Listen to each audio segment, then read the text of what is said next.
হরে কৃষ্ণ। যে সকল ব্যক্তি আজও নিজ ধর্মের বিপরীত অনুপ্রেরিত হয়ে নিজ ইচ্ছায় ও বিপরীত দিশায় ধর্মের বিপরীত ছুটে বেড়ায়, তাহাদের সকলকে বলে বেড়াই, এই সীমিত সময়ের জীবনে কিসের এত অভিনয়?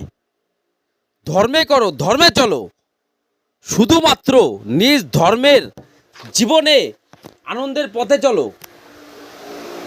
সকলে ভালো থাকুন, সুস্থ থাকুন এবং সর্বদা সমাজ ও এলাকার গুরুজনদের প্রতি আস্থা ভরসা বজায় রাখুন।